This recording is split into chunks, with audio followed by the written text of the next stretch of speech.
Hello guys, स्वागत है आपका इंजीनियर्स पाथ एकेडमी के यूट्यूब चैनल में। गाइस, जो आज मैं बात करने वाला हूँ बीपीएससी एई के रिगार्डिंग बात करने वाला हूँ।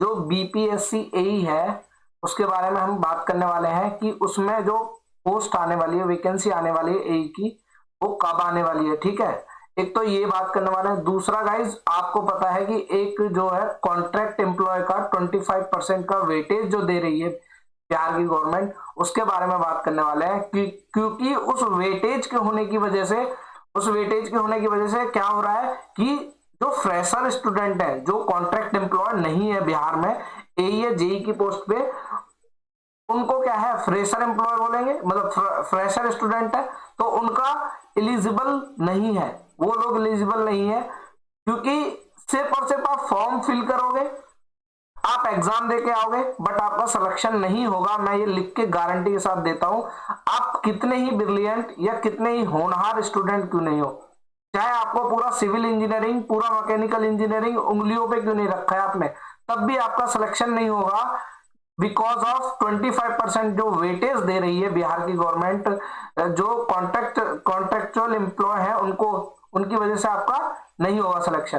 देखो, इस वीडियो को प्लीज पूरा देखना और एकदम अच्छे से समझना बेसिकली आपके साथ किया क्या जा रहा है। और ये अभी सिर्फ बिहार में है, ये सिर्फ अभी बिहार में एप्लीकेबल होगा, उसके बाद यूपी में आएगा, उसके बाद आपका राजस्थान, उसके बाद ये हरियाणा, उसके बाद छत्तीसगढ़, उसके बाद आपका झारखंड, जितने भी स्टेट है ना, ये सब में ये जो रूल है ये आपके ऊपर थोप दिया जाएगा और आप हर एग्जाम से बाहर हो जाओगे एई के। ठीक है, तो देखो, ये न्यूज जो है मुझे एक, ये जो पता लगी है ये मेरे को किसी स्टूडेंट के द्वारा पता लगी है। ठीक है, उन्होंने बोला है कि ये वैकेंसी आ रही है। ठीक है, आप इसको पढ़ सकते हो, किस सोर्स से पता चला है, ऑब्वियस सी बात है 8 फरवरी तक का उन्होंने बताया, और जिसमें बोला है कि 80% कंफर्म है। ठीक है, तो ये आप आराम से पढ़ सकते हो। ठीक है, कि वैकेंसी कब आएगी आपकी, 8 फरवरी के बाद आपकी कभी भी वैकेंसी आ सकती है। बट इस वैकेंसी का आने से कोई फायदा नहीं है आपका।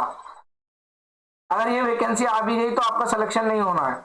तो उसी के बारे में बात करने वाला हूं कि सिलेक्शन क्यों नहीं होगा, अगर हमें सिलेक्शन पाना है तो उसके लिए हमें क्या करना पड़ेगा। ठीक है, क्या करना है अब हमें, वो देखो मैं बता रहा हूं आपको। देखो बेसिकली हुआ क्या है, बात यह है कि इन्होंने क्या किया है, बीपीएससी ने 400 मार्क्स का इनका पेपर होता है, आपको भी पता है। ठीक है, 400 मार्क्स टोटल है।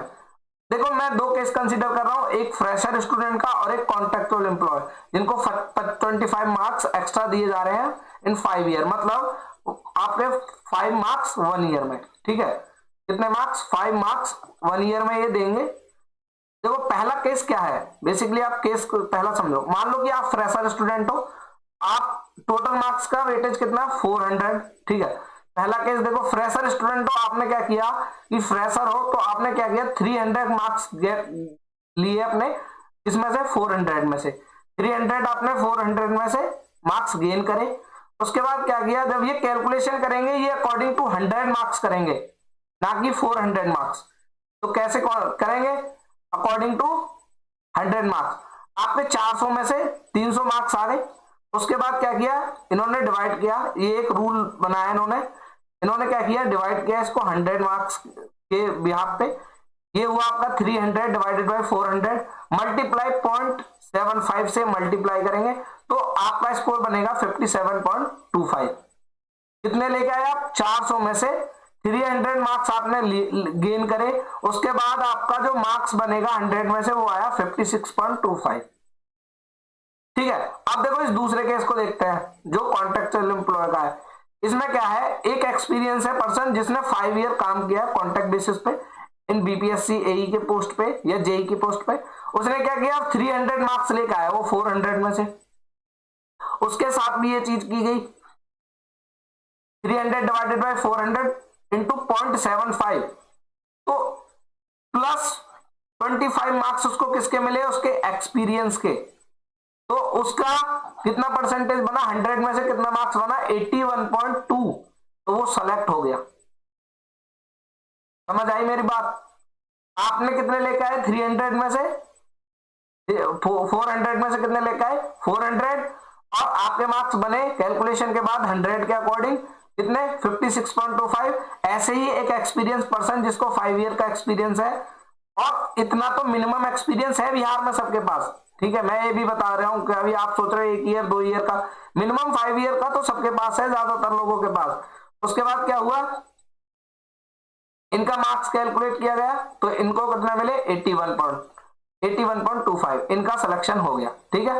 अब आपका सिलेक्शन नहीं हुआ, ठीक है। अब देखो दूसरा केस, देखो दूसरे केस में क्या है, वही टोटल मार्क्स 400 है, ठीक है। उसके बाद अब एक्सट्रीमली टॉपर बंदा है कोई, ठीक है।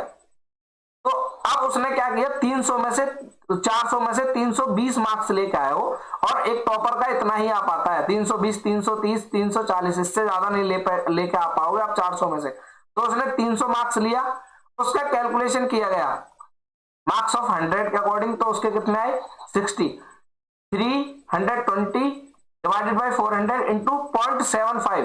तो जब इसको कैलकुलेट किया गया तो मार्क्स आए आपके 60, कितना है 60।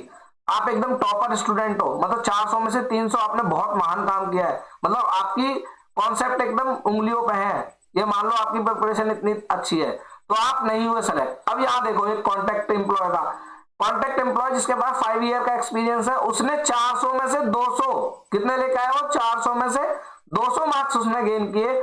200 divided by 400 into 0.75 plus 25 marks किसके, उसके एक्सपीरियंस के 5 ईयर के, 5 ईयर जो एक्सपीरियंस है उसके 25 मार्क्स, इसके कितने हुए आपके 62.5, और आपके कितने हो रहे 60। तो ये बंदा क्या हो गया, सेलेक्ट हो गया, और आप नॉट सेलेक्टेड। आपका आपने देख रहे हो 400 में से आप 320 मार्क्स लेके आए हो, और ये 400 में से 50% मार्क्स लेके आए हैं बस, 400 में से सिर्फ 200, और आप एकदम टॉपर 85% मार्क्स से ऊपर लेके आए हो आप, तब आपका सिलेक्शन नहीं हो पा रहा है एग्जाम में, और इनका 50% पे ही सिलेक्शन हो गया।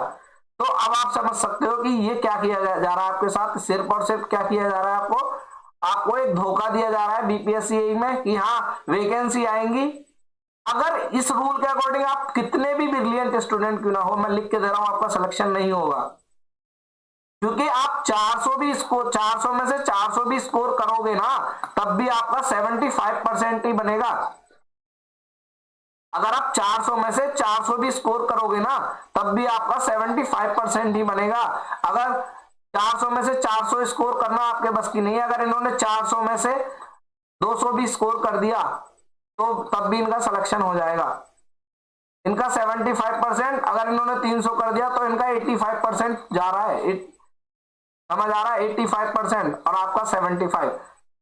तो ये तो सिर्फ आपसे क्या है कि बीपीएससी वैकेंसी निकालेगा, आपसे फॉर्म फिल करवाएगा, फॉर्म फिल करने का आपसे फीस लेगा, आप प्रिपरेशन करोगे, उसके बाद अपना टाइम खराब करने एग्जाम देने जाओगे, उसके बाद आपके साथ आप सेम सब चीज वो करोगे जो आप एक रेगुलर वैकेंसी में करते हो। उसके बाद क्या होगा, आपका कुछ नहीं होने वाला है, क्योंकि सिर्फ और सिर्फ ये कंपटीशन रहेगा कॉन्ट्रेक्चुअल एम्प्लॉय के बीच में,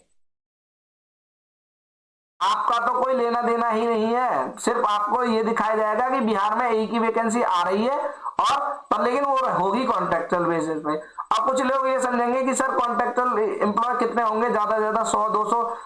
एक आरटीआई के अकॉर्डिंग जो पता लगाया गया है ना, वो 2000 से ज्यादा एम्प्लॉय है,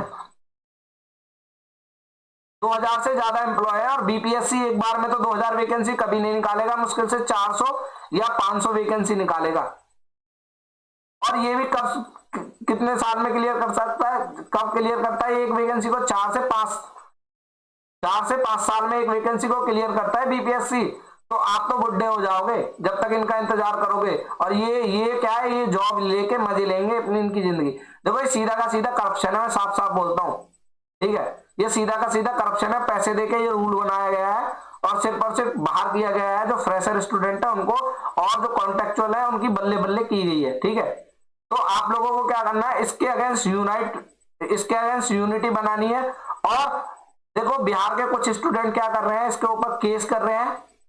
अब देखो सबसे बड़ी प्रॉब्लम तो क्या है, पहले तो हम फॉर्म फिल करने के लिए पैसे लाएं, उसके बाद हम प्रिपरेशन में अपना पैसा खर्च करें, उसके बाद क्या हो रहा है, उसके बाद अगर कोई इस तरह का फालतू का रूल आके हमारे ऊपर थोप देते हैं, गवर्नमेंट के जितने गवर्नमेंट का जितना भी सिस्टम है या ये नेता हमारे ऊपर ये फालतू के रूल थोप देते हैं, उसके अगेंस्ट जाके हम केस लड़ते हैं, उसमें भी पैसा हम ही खर्च करें।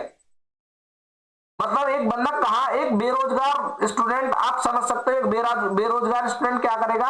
एक बेरोजगार अगर स्टूडेंट है तो पहले तो फॉर्म फिल करे, 500 से 1000 रुपए तो फॉर्म फिल करने के लिए लेकर आए, फिर प्रिपरेशन में खर्च करे कम से कम 20 से 30 हजार रुपए, क्योंकि आजकल इतना कंपटीशन हाई है कि बिना कोचिंग वगैरह के तो स्टूडेंट का सिलेक्शन बहुत ही मुश्किल है। अच्छा कंटेंट, मतलब कोचिंग का मतलब ये नहीं कि अच्छा कंटेंट होना जरूरी है, और उसके लिए मार्केट में अच्छा कंटेंट लेने जाओगे तो फ्री में नहीं मिलता है।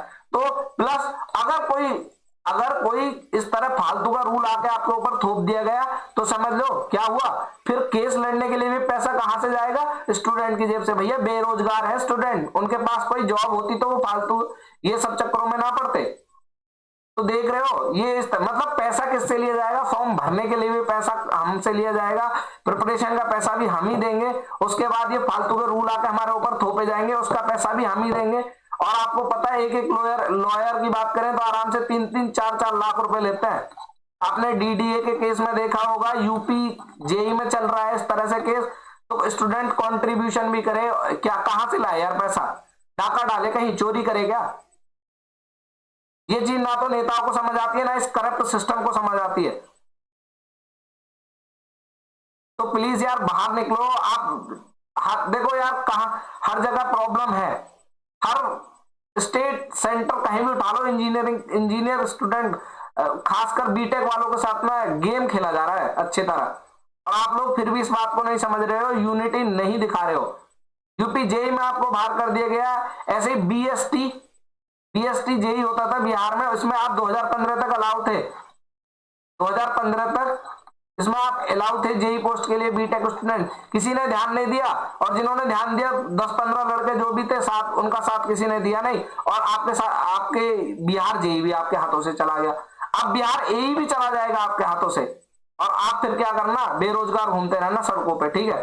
तो इसलिए अभी भी मैं बोल रहा हूं, आप क्या करना, आपको यूनिटी बनानी है, और यूनिटी बना के अपना स्ट्रेंथ दिखाओ इनको यार।